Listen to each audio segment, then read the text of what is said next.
दोस्तों नमस्कार।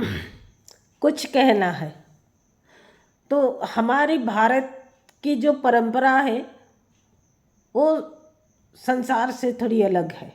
हाँ, हमारे लोग धर्मांध है, थोड़ा ज़्यादा है। काफ़ी साल गुलामी की वजह से और शिक्षा की जो जितना प्रसार होना चाहिए शिक्षा वहाँ तक हमारा आज भी नहीं पहुँचा है। फिर भी हमारे नेताओं ने हमारे समाज को धर्म के हिसाब से बांटकर अपनी राजनीति चमकाते हैं। ठीक है, वो नेता है, वो ये उनका पैसा है, वो करते रहेंगे। ऐसा नहीं कि समाज में जागरूकता नहीं बढ़ रही है, बढ़ रही है। पर हम जो शिक्षित लोग हैं, हमारे पास शिक्षा है, हम जानकारी है। और आज की ज़माना भी ऐसा है कि कुछ जानने के लिए हम 4 किताबें पढ़े हैं। मैं कहती हूँ, मैं पढ़ी हूँ, आप लोग भी पढ़े हो। तो हमारे समाज को जो भ्रमित करने वाली जो पोस्ट आते हैं, ये आप लोग फॉरवर्ड क्यों करते हो, शेयर क्यों करते हो, ये मेरी समझ में नहीं आता। जागरूकता कैसे बढ़ेगी जब हम जागेंगे नहीं? सिर्फ हम नेताओं को दोष देते रहेंगे। नेताओं का काम है, वो अपना प्रोफेशन है, नेतागिरी चमकाने के लिए। लोगों, divide and rule is the policy of politics. So they are trying to divide us and they are ruling. ठीक है, वो कुछ जहाँ तक शिक्षा, जितना हमारे गरीब लोग हैं वहाँ तक शिक्षा इतना पहुँचा नहीं, अब ये लोग इतना समझ नहीं पाते। पर हम लोग पढ़े लिखे हैं तो ऐसी चीज़ें हम पोस्ट क्यों करते हैं? किसी ने पोस्ट किया है, रजनीश उसके किताब में कुछ लिखा था। मैं तू तड़ाक से बात करती हूँ क्योंकि मैंने रजनीश, जिसे ओशो कहते हैं ना, मैंने उनका कम से कम 300 से ज़्यादा किताब पढ़ी हूँ। सच्चाई की बात ऐसी है कि उनका तो सेक्स कैंप भी चलता था। तो बाकी रहा, किसी ने लिखा उसमें, जे ओशो लिखते हैं कि श्राद्ध में जो हम जो श्राद्ध करते हैं पूर्वजों के लिए, यानी स्वर्ग में पहुंचने के बाद, मरने के बाद अगर हम उनको खाना देना पड़े, यानी हम जो श्राद्ध करते हैं, जो भोग चढ़ाते हैं पूर्वजों को, वो हम उनको खाना देते हैं। इतना मूर्खता की बात रजनीश जैसे लेखक कैसे लिख सकता है? पूर्वजों को अगर मरने के बाद भी स्वर्ग के लिए हमको खाना देना पड़े तो ऐसी स्वर्ग की क्या जरूरत है? जो हमारे पूर्वज जो स्वर्ग सिधार गए हैं, हम जो श्राद्ध करते हैं, क्या उनको हम जो भोग परोसते हैं, जो प्रसाद श्राद्ध के लिए जो प्रसाद हम चढ़ाते हैं, क्या उनके लिए हम टिफिन पार्सल करके भेजते हैं? इतना मूर्खता। ठीक है, अगर किसी किताब में लिखा है तो हम उसको सोचने के लिए हमारे पास दिमाग है नहीं। श्राद्ध क्या है? भारतीय परंपरा के एक अति सुंदर, हमारे पूर्वज जो हमारे बीच रहे नहीं, हमारे माँ बाप, दादा दादी, नाना नानी, या उनके उनके माँ बाप जो हमारे बीच रहे नहीं, हम उनके लिए श्राद्ध देते हैं साल में एक बार। यानी हम खाना पार्सल करके उनको पहुंचाते हैं। अगर ऐसी घटिया बातें किसी किताब में लिखी है तो वो 4 लाइन आप लोग निकाल के उसको पोस्ट क्यों करते हो? अगर किसी ने पोस्ट करता है तो उसी वक्त वो पोस्ट हाइड क्यों नहीं करते हो? उसको आप फॉरवर्ड भी क्यों करते हो? समाज जागरूक कैसे होगा जब हम जागते नहीं? जो जो आग है, ये एक आग है। ये जो 4 लाइन जो फॉरवर्ड होते होते मेरे पास आके पहुंचा, जो मैं अपनी जो फ्रस्ट्रेशन आप कह सकते हो, गुस्सा कह सकते हो, मैं जाहिर कर रही हूं। मैं जागरूक इंसान हूं, इसीलिए मैं अपनी जो दुख है, गुस्सा नहीं दुख है, वो जाहिर कर रही हूं।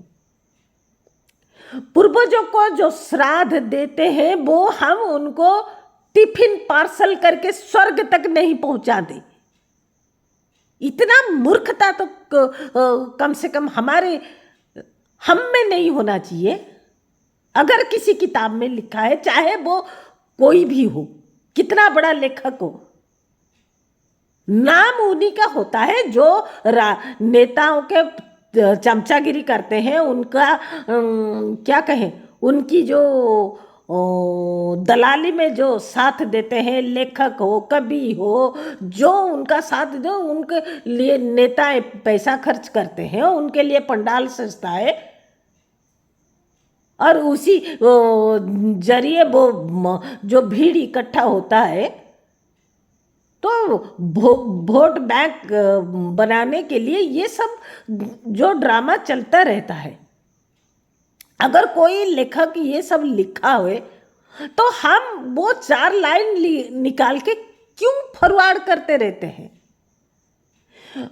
भारतीय परंपरा में श्राद्ध जो हम करते हैं, जैसे अमेरिकन वेस्टर्न साइज में, अमेरिका में जैसे हैलोवीन मंथ ये करते हैं, उनका भी वही है। हम जो पितृपक्ष मानते हैं, तो अमेरिका वाले हैलोवीन मंथ मानते हैं।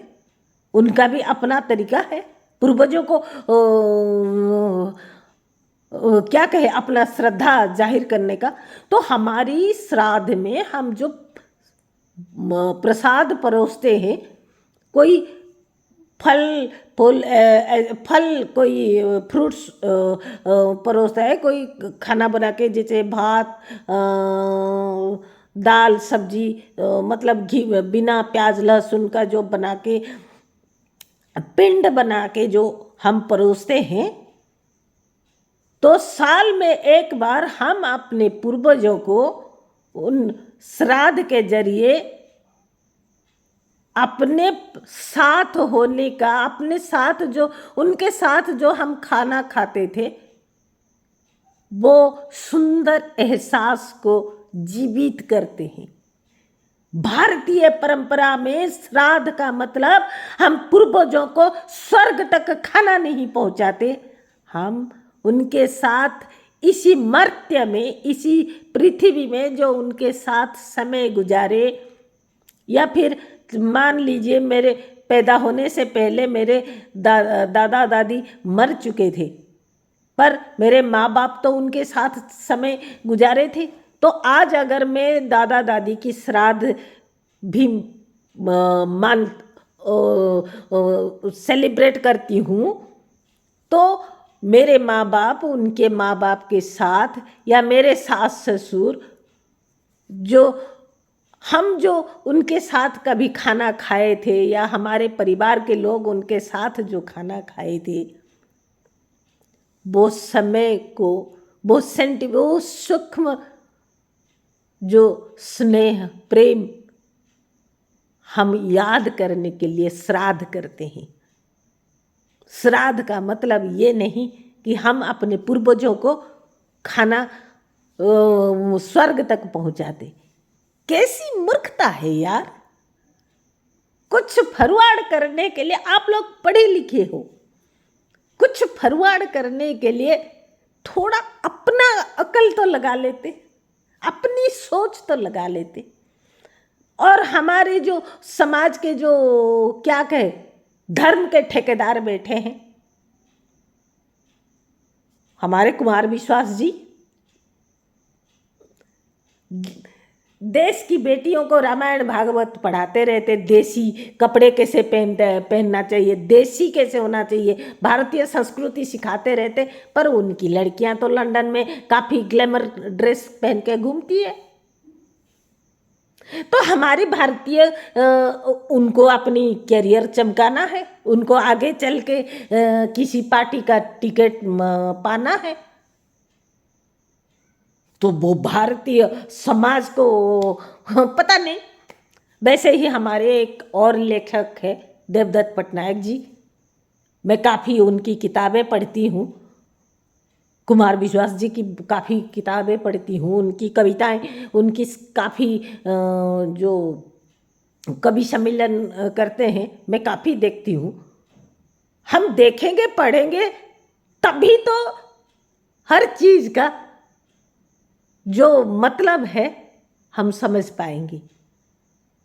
तो देवदत्त पटनायक जी अगर चाहे कितना बड़ा कवि हो, लेखक हो, गलती इंसान से होती है, पर वो गलती अगर वो बार बार इंटरव्यू में बोलता रहे तो वो तो गलती नहीं, वो तो उसकी आदत है। वो बोलते हैं जो सरस्वती जो हंस में बैठती है, वो हंस दूध और पानी में से दूध को पानी से अलग करता है। तो पहली बार जैसे मैंने सुना तो मैंने सोचा कि पटनायक जी बाय मिस्टेक बोल गए। कई इंटरव्यू उनकी देखी मैंने, उनकी कई किताबें पढ़ी, काफ़ी कॉस्टली होती है, काफ़ी महंगी होती है उनके किताबें। एक एक किताब 400, 500, 800, 900 ऐसे करके काफ़ी किताबें मैं खरीदती हूँ, पढ़ती हूँ, मुझे आदत है। तो सरस्वती जी की हंस अगर दूध से पानी को अलग करता है तो कैसे करता है, वो तरीका भी तो लिख लेते या बता देते। सिर्फ आप बताए और हम मान जाए, यानी मान जाएंगे जो पढ़ा लिखा ना हो, सिर्फ हाँ ये तो बहुत पढ़े लिखे हैं, पीएचडी कर चुके हैं, इतने सारे किताबें लिखे हैं और सरकार की तरफ से उनको इतना अवार्ड मिला है, यानी वो जो कह रहे हैं वो सही कह रहे होंगे। ऐसे लोग तो मैं तो नहीं हूँ। चाहे उनको कितना अवार्ड मिला हो, चाहे वो कितनी सारी किताबें लिखे हो, पर मेरी समझ में जो आएगा मैं वही अपने अंदर डालूंगी। मैं पढ़ती रहती हूँ। तो हंस अगर पानी से, सरस्वती जी के हंस अगर दूध पानी दूध मिला हुआ दूध में से पानी को अलग कर सकता है तो कैसे कर सकता है, वो अब तक बताए नहीं। अब कभी अगर बता देंगे पटनायक जी तो मैं शुक्रिया अदा करूँगी और कान पकड़ फिर आप लोगों को बताऊंगी कि हाँ हाँ पटनायक जी बताए कि सरस्वती जी की हंस जो है दूध और पानी में को अलग कैसे करता है। वैसे ही हमारे विश्वास जी, वैसे ही रजनीश जी की तो काफ़ी कंट्रोवर्सी थी। तो अगर कोई किताब आप पढ़ते हो, कहीं से कुछ पढ़ते हो, आज की तारीख में हमारे देश में धर्म का धंधा कुछ बढ़ गया है। सदियों से चलता था पर आजकल कुछ ज़्यादा बढ़ गया है और उसको हम बढ़ा रहे हैं। नेताएं गुगली फेंकते हैं, हम पकड़ लेते हैं। अब मान लो ज़्यादा फॉरवर्ड कौन करता है? सबके पास आजकल स्मार्ट मोबाइल है, रिक्शा वाले के पास भी है। फॉरवर्ड ज़्यादा हम लोग करते हैं, जो हम पढ़े लिखे हैं ना, हम लोग ज़्यादा फॉरवर्ड करते हैं। समाज को नेताएं नहीं, हम खराब कर रहे हैं, हम खराब कर रहे हैं। कहीं से कुछ पढ़े नहीं, बस आजकल ट्रोलिंग का जमाना चल रहा है तो कुछ लिख दिए, कहीं से कुछ पढ़ दिए, ये कर दिए। भारतीय परंपरा, भारतीय संस्कृति कहीं नहीं है, इतना सुंदर कहीं नहीं है। मैंने दुनिया देखी है,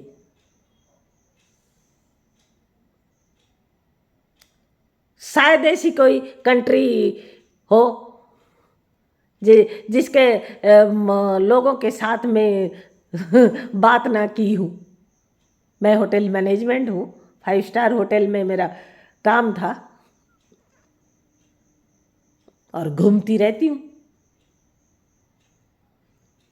तो जहाँ भी मेरे साथियों, जहाँ भी आप लोग पढ़े कि श्राद्ध में जो श्रद्धा से हम भोग परोसते हैं वो हमारे पूर्वजों के लिए टिफिन पार्सल नहीं है, वो हमारे लिए उनके साथ बैठ के खाना खाने की जो एहसास है, जो अब हम कभी हासिल नहीं कर पाएंगे, वो अनुभूति, क्योंकि वो हमारे बीच अब नहीं है। वो अनुभूति को एक पल महसूस करने का नाम है श्राद्ध। भारतीय परंपरा को इतना गंदा मत कीजिए, इतना कुचला हुआ देखा नहीं जाता। नेताओं को दोष ना दीजिए, खराब हम ही से होती है। जय जगन्नाथ।